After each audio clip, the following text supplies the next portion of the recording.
कहानी की शुरुआत में हम एक फार्म हाउस को देखते हैं जहाँ के खेतों में हमें एक जादुई रोशनी दिखाई देती है जो बहुत तेज इधर से उधर भाग रही थी। अगली सुबह हम 3 आदमियों को देखते हैं जो अपनी फसल देखकर बोल रहे थे कि किसी ने हमारी फसल खराब कर दी। कुछ देर बाद इनके पास इवान आता है और इवान के डैड इसको रात भर फसल की रखवाली करने के लिए बोलते हैं। इसके बाद रात को जब इवान फसल की रखवाली कर रहा था तब इवान को एक बहुत बड़ा घोड़ा दिखाई देता है। इवान उस घोड़े को पकड़ने के लिए एक रस्सी उसके गले में डाल देता है, लेकिन तभी घोड़ा बहुत तेजी से भागने लगता है, जिस वजह से इवान भी घोड़े के पीछे पीछे खींचा चला जाता है। लेकिन तभी घोड़ा पानी से भरे एक गड्ढे में गिर जाता है। घोड़े को मरता हुआ देख इवान उसे बचाने की कोशिश करता है और एक रस्सी की मदद से इवान घोड़े को बाहर निकाल देता है। इस चीज से ये जादुई घोड़ा बहुत खुश होता है और इवान से वादा करता है, मैं तुम्हारी फसल खराब नहीं करूंगा, और यहाँ से चला जाता है। अगली सुबह जब इवान की नींद खुलती है तो इवान अपने सामने 2 घोड़ों को देखता है। तभी इवान को एक आवाज सुनाई देती है जो बोलता है कि ये घोड़े तुम्हारे लिए एक तोहफा है। इसके बाद इवान के सामने एक छोटा सा घोड़ा आता है जिसका नाम फोल है। दरअसल फोल उसी घोड़े का बेटा है जिसे कल रात इवान ने बचाया था। इसके बाद फोल बोलता है कि मेरी माँ तुमसे बहुत खुश है, इसलिए तुम्हारे लिए ये 2 घोड़े भेजे हैं। तभी इवान बाहर अपने खेत में देखता है कि रात को उस घोड़े की वजह से पूरी फसल बर्बाद हो गई है और इवान के डैड भी गुस्से में इसके पास आ रहे थे। तभी फोल इवान को अपने ऊपर बैठाता है और बहुत तेजी से यहाँ से भाग जाता है। कुछ देर बाद हम देखते हैं कि इवान फोल की इस चीज से बहुत इम्प्रेस होता है और बोलता है कि हमें वापस घर जाना होगा क्योंकि मुझे वो दोनों घोड़े चाहिए ताकि मैं उनको बेच सकूं। तभी फोल एक जोर की सीटी मारता है जिसे सुनकर दोनों घोड़े फोल के पास आ जाते हैं। इसके बाद फोल और इवान दोनों घोड़े बेचने के लिए गांव की तरफ निकल जाते हैं। गांव में आने के बाद सभी लोग दोनों घोड़े को देखकर इवान से उन्हें खरीदने की बात करने लगते हैं, लेकिन इवान उन दोनों घोड़ों को किंग को बेचने वाला था। कुछ देर बाद जब किंग इवान के पास आता है तो उसे दोनों घोड़े बहुत पसंद आते हैं। इतने शानदार घोड़े देखने के बाद किंग बोलता है कि इस भिखारी के पास रॉयल घोड़े कैसे आए, और किंग इवान को पैसे दिए बिना ही दोनों घोड़ों को अपने पास रख लेता है। इवान की इस बेवकूफी के लिए फोल को अच्छा नहीं लगता है क्योंकि फोल ने पहले ही बोला था घोड़ों को एक बूढ़े आदमी को बेचने के लिए। इसके बाद इवान फोल से मदद मांगता है और जैसे ही फोल सिटी बजाता है दोनों घोड़े भागने लगते हैं और किंग की गाड़ी हवा में उछल जाती है जिससे किंग आटे की बोरियों पर गिर जाता है। इस चीज से किंग को इवान पर बहुत गुस्सा आता है तो इवान बोलता है, आप मुझे इन घोड़ों के बदले पैसे देने भूल गए थे। तो किंग पूछता है, इनके बदले में तुम्हें क्या चाहिए? तो इवान इन दोनों की बहुत ही ज्यादा कीमत लगाता है।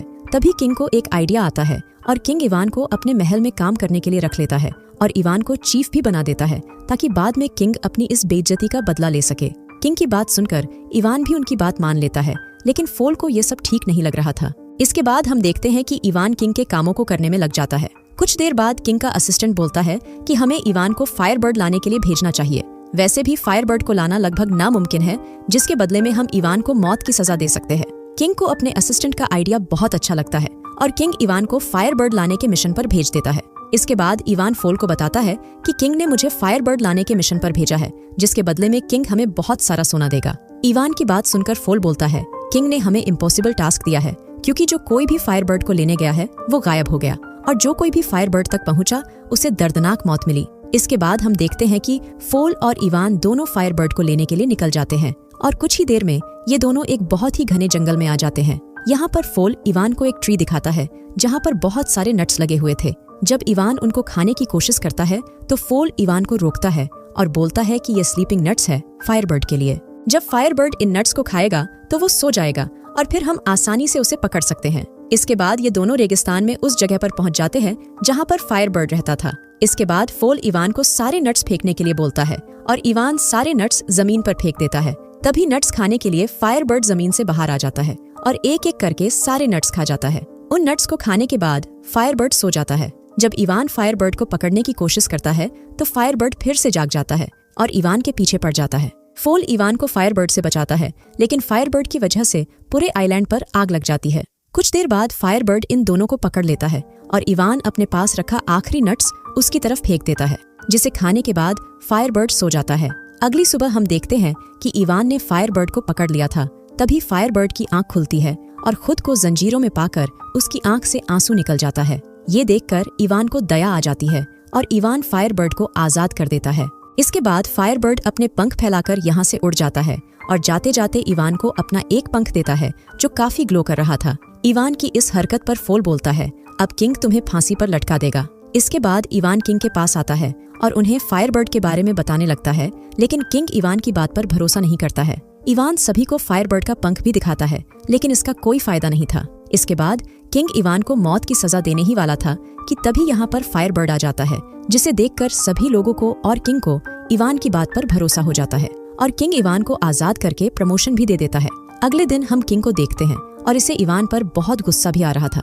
तभी किंग के असिस्टेंट को एक और आइडिया आता है और ये किंग से बोलता है कि हमें इवान को माउंटेन की एक बहुत सुंदर प्रिंसेस को लाने के लिए भेजना चाहिए। इवान उस प्रिंसेस को नहीं ला पाएगा और हम उसे मौत की सजा दे सकते हैं, लेकिन अगर इवान प्रिंसेस को ले आता है तो आप प्रिंसेस से शादी कर सकते हो। अगले दिन इवान फोल के साथ प्रिंसेस को लेने के लिए निकल जाता है और ये दोनों बहुत जल्दी माउंटेन पर पहुंच जाते हैं जहाँ पर वो प्रिंसेस रहती थी। यहाँ पर इवान देखता है कि पैलेस के अंदर जाने के लिए इन्हें एक बर्फ से बने गेट को खोलना होगा। तभी फायरबर्ड का पंख यहाँ पर आता है और उस गेट में घुस जाता है और कुछ ही देर में गेट खुल जाता है।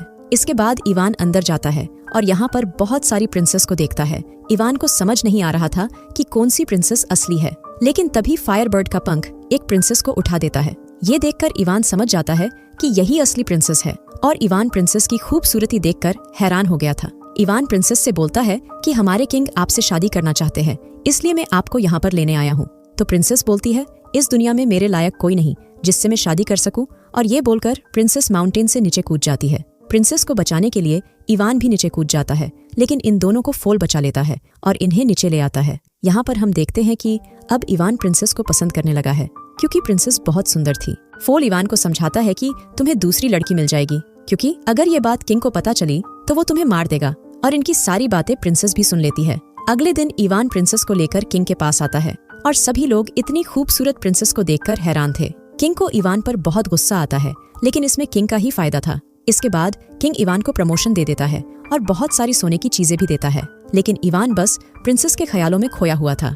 रात को इवान छुपकर प्रिंसेस से मिलने आता है। प्रिंसेस इवान से बोलती है कि यहाँ पर गार्ड्स है और इवान को भगा देती है। कुछ देर बाद प्रिंसेस को रेडी करके किंग के पास ले जाया जाता है। यहाँ पर किंग प्रिंसेस को शादी के लिए प्रपोज करता है, तो प्रिंसेस बोलती है कि मैं शादी एक शर्त पर करूंगी, मुझे मेरी दादी की वेडिंग रिंग लाकर देना होगी जो मैंने गलती से एक समुद्र में गिरा दी थी।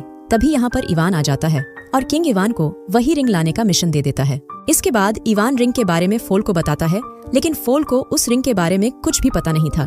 तभी फोल रिंग के बारे में अपनी माँ से पूछता है, तो फोल की माँ बताती है कि वो रिंग एक व्हेल के अंदर है और वो व्हेल तुम्हें एक आइलैंड पर मिलेगी। अगले दिन ये दोनों उस आइलैंड की तलाश में निकल जाते हैं। तभी कुछ बर्ड्स की वजह से इवान पानी में गिर जाता है। इवान पानी के अंदर बहुत बड़ी बड़ी जंजीरों को देखता है, जिससे एक बहुत बड़ी व्हेल बंधी हुई थी। पानी से बाहर आने के बाद इवान और फोल उस बड़ी सी व्हेल को देखते हैं और ये व्हेल ही एक आइलैंड था। इवान व्हेल से पूछता है कि आखिर तुम्हें यहाँ पर किसने बांध कर रखा है? तो व्हेल इनको बताती है कि मैंने गलती से बहुत सारी शिप्स को निगल लिया था, जिसके कारण मुझे बांध दिया, लेकिन मुझे समझ नहीं आ रहा है कि मैं उन्हें आजाद कैसे करूं। तभी इवान को एक आइडिया आता है और बोलता है कि हमें व्हेल को छींक दिलवानी होगी, जिससे बात बन सकती है। इसके बाद फोल और इवान व्हेल की नाक में घुस जाते हैं, जिससे व्हेल को बहुत जोर की छींक आती है, जिससे सारी शिप्स बाहर आ जाती है और व्हेल भी आजाद हो जाती है। व्हेल के जाने के बाद इवान को रिंग याद आती है और इवान उदास हो जाता है। तभी एक केकड़ा रिंग लेकर आता है और बोलता है कि व्हेल ने रिंग तुम्हारे लिए भेजी है। इधर हम प्रिंसेस को देखते हैं जो इवान के ख्यालों में खोई हुई थी, और अब प्रिंसेस भी इवान को पसंद करने लगी थी। इसके बाद रात को रिंग लेकर इवान प्रिंसेस के पास आता है। रिंग देखकर प्रिंसेस बहुत खुश होती है, लेकिन तभी किंग के गार्ड्स इवान को पकड़ लेते हैं और फोल कुछ भी नहीं कर पाता है। इसके बाद हम देखते हैं कि किंग इवान को काम से निकाल देता है और कालकोठरी में बंद कर दिया जाता है। इसके बाद रात को प्रिंसेस फोल के पास आती है और बोलती है कि इवान को पकड़ लिया है, लेकिन वो मेरी वजह से और भी ज्यादा मुसीबत में पड़ गया है। दरअसल प्रिंसेस ने किंग को शादी करने से मना कर दिया था क्योंकि किंग बूढ़ा हो गया था, लेकिन प्रिंसेस के पास एक रेसिपी थी जिससे किंग जवान हो सकता था। प्रिंसेस किंग को बताती है कि तुम्हें 3 बॉयलर्स में नहाना होगा, पहले उबलते पानी में, बर्फ में और उबलते दूध में। ये बात सुनकर किंग बोलता है कि अगर मैं जवान नहीं हुआ तो? तभी किंग का असिस्टेंट बोलता है, हमें पहले इवान को उसमें नहलाना चाहिए, जिससे हमें पता चल जाएगा कि रेसिपी काम कर रही है या नहीं। प्रिंसेस फोल से बोलती है कि इवान को बचाने का एक रास्ता है। पहले बॉयलर में हमें मेरी दादी की रिंग, दूसरे में फायरबर्ड का पंख और तीसरे में लाइफ और डेथ का फूल डालना होगा, जिससे इवान बच सकता है। तो फोल बोलता है कि लाइफ और डेथ का फूल दुनिया के एज पर है, मुझे उसे लाने में टाइम लग सकता है। इसलिए फोल लाइफ और डेथ का फूल लेने के लिए निकल जाता है। अगले दिन हम 3 बॉयलर्स को देखते हैं, जिसमें उबलता हुआ पानी, बर्फ और उबलता हुआ दूध था। इसके बाद इवान को लाया जाता है और उबलते हुए पानी में डाल दिया जाता है। तभी प्रिंसेस अपनी दादी की रिंग को उसमें डाल देती है, जिससे इवान की जान बच जाती है और इवान उड़कर दूसरे पॉट में गिर जाता है। तभी फायरबर्ड के चिल्लाने से उसका पंख एक बॉक्स से निकलकर दूसरे पॉट में गिर जाता है और इवान उड़कर तीसरे और आखिरी पॉट में गिर जाता है। इधर हम देखते हैं कि फोल लाइफ और डेथ फूल तक पहुंच गया था। वो फूल फोल से बोलता है कि अगर तुम मुझे तोड़कर अपने साथ ले जाओगे तो तुम मर जाओगे, लेकिन फोल फिर भी फूल तोड़ लेता है। इसके बाद हम देखते हैं कि लाइफ और डेथ का फूल तीसरे और आखिरी पॉट में गिर जाता है और प्रिंसेस की रेसिपी काम कर जाती है। इसके बाद इवान एक किंग बनकर बाहर निकलता है। ये सब देखकर किंग पहले पॉट में कूद जाता है, लेकिन तभी किंग एक बबल में कैद हो जाता है और आसमान में उड़ जाता है। इसके बाद सभी लोग इवान को अपना किंग मान लेते हैं और अब इवान और प्रिंसेस दोनों बहुत खुश थे। कुछ देर बाद इवान और प्रिंसेस फोल के पास आते हैं। फोल अभी भी जिंदा था।